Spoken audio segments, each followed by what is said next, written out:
हिमाचल पथ परिवहन निगम के पेंशनरों ने समय पर पेंशन न मिलने के कारण सोलन में धरना प्रदर्शन किया। पेंशनरों का आरोप है कि सरकार उनकी मांगों पर ध्यान नहीं दे रही है, जिससे उन्हें आर्थिक संकट का सामना करना पड़ रहा है। पेंशनरों का कहना है कि उन्हें हर महीने की पहली तारीख को पेंशन नहीं मिल रही, जिससे उन्हें आर्थिक संकट का सामना करना पड़ रहा है। पेंशनरों को वित्तीय लाभ भी नहीं मिल रहे हैं, जिससे उन्हें अपने जीवन यापन में कठिनाइयों का सामना करना पड़ रहा है। उन्होंने कहा कि पेंशनरों को मेडिकल बिलों का भुगतान नहीं किया जा रहा, जिससे उन्हें अपने इलाज के लिए परेशान होना पड़ रहा है।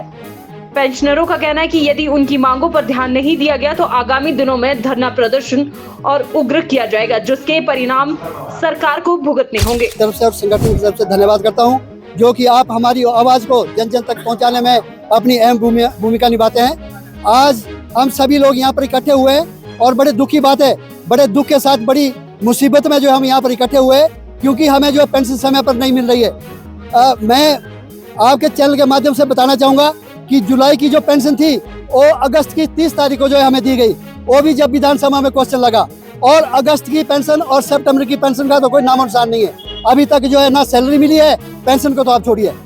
और इसके बाद जो है हमारे 2016 से 2022 तक 31 मई 2022 तक जो हमारे स्केल का एरियर है वो लाखों रुपए, कम से कम एक कर्मचारी का 8 और 10 लाख के करीब बनता है, लेकिन उसकी भी अभी तक हमें कोई फूटी कौड़ी तक नहीं दी है।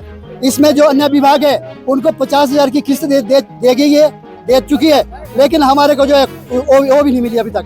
इसके साथ ही हमारे चिकित्सा जो बिलों का भुगतान था वो जनवरी 2022 से लेकर आज तक लंबित है, उसकी भी हमारे को एक फूटी कौड़ी तक नहीं मिली।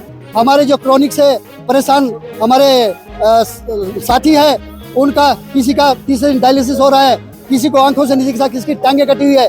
आप बताइए आप कैसे गुजारा करेंगे? पेंशन टाइम की नहीं मिल रही है और एरियर वगैरह है वो हमें नहीं मिल रहा है। अब लोग क्या करें, कहाँ जाए?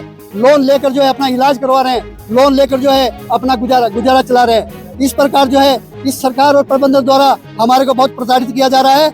और अब जो है सब्र का बांध टूट चुका हुआ है। अब हम पीछे हटने वाले नहीं है। अभी हमारा 15 अक्टूबर को शिमला में जो एक विशाल धरना है, जिसमें पूरे हिमाचल प्रदेश के तमाम हमारे पेंशनर्स है वो इकट्ठे होंगे और हम मुख्यालय का घेराव करेंगे, उसके बाद सचिवालय का घेराव करेंगे। अगर तब भी हमारी मांगों को नहीं माना गया या हमारे वित्तीय अधिकारों को नहीं दिया गया तो हम एक उग्र आंदोलन जो है उग्र आंदोलन के लिए जो हमें मजबूर होना पड़ेगा। उसमें प्रबंधन सरकार की पूरी जिम्मेवारी होगी यदि किसी प्रकार का कोई भी जान माल का नुकसान होता है। हमारे जो है 5 साल का नाइट ओवर टाइम जो लगभग 100 करोड़ से ऊपर हो चुका हुआ है, अभी तक उसका एक पैसा नहीं मिला है। हमारे जो कार्यरत कर्मचारी है वो बेचारे हर रोज जेब से जो है अपनी तनख्वाह से गुजारा कर रहे हैं। तो आप बताइए 5 साल जो है उनको अपनी जेब से खाते हुए हो गए और 5 साल से जो इन्होंने नाइट ओवर टाइम के नाम पर जो है एक पैसा तक नहीं दिया है। इस प्रकार जो है हमारे को चाहे सेवानिवृत्त कर्मचारी है चाहे सेवारत कर्मचारी है, सबको प्रताड़ित किया जा रहा है और बहुत दुखी किया जा रहा है। हमारा मार्च 2024 के बाद हमारे लगभग 300 कर्मचारी सेवानिवृत्त हुए हैं, लेकिन उन 300 को जो है अभी तक कोई पेंशन नहीं लगी। कोई पूरे 17 महीने हो गए। इनमें 32 हमारे कर्मचारी थे जिनको जो है पेंशन लगी है, और वो पेंशन भी तब लगी जब उनके साथ सौदाबाजी की गई।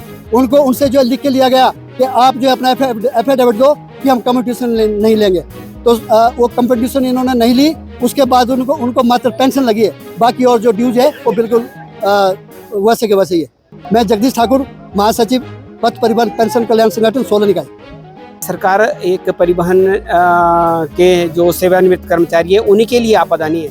जब अपने वेतनमान बढ़ाने हो तो 24% बढ़ा दिए जाते हैं, जहाँ अध्यक्ष उपाध्यक्ष, जबकि अभी आपदा के टाइम में इनको ये बढ़ाने नहीं चाहिए थे।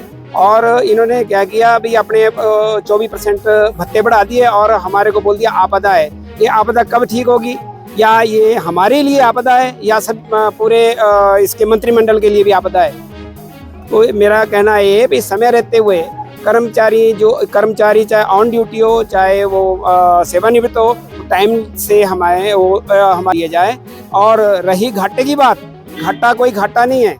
ये अनुभवहीन अधिकारी इन्होंने कई जगह लगाए हुए और कई जगह ये राजनीति, जिसमें राजनीति आ जाती है तो वो उसको खत्म कर देती है। क्योंकि यदि निगम का जो प्रबंधक है वो मना करता है किसी प्राइवेट ऑपरेटर को, भाई मैं परमिट नहीं दूंगा, तो उसमें राजनीति प्रभाव आ जाता है और राजनीति से दबाव देके उसको देना पड़ता है। और हमारी मैक्सिमम जितनी भी गाड़ियां हैं वो 10 और 15 मिनट के गैप में है। भाई 15 मिनट पहले प्राइवेट जा रही, उसके बाद सरकारी जा रही। सरकारी में सवारी नहीं आएगी, आगे आगे सवारी लेके जाता है। यदि बाई दी वे हम कहीं हमारे जो चालक परिचालक है गाड़ी को यदि ओवरटेक करना चाहते तो वो इतनी मनमानी करते हैं, भाई वो तब तक अपने गंतव्य तक वो नहीं देते, साइड नहीं देते, और जिससे हमारे निगम को घाटा हो रहा है।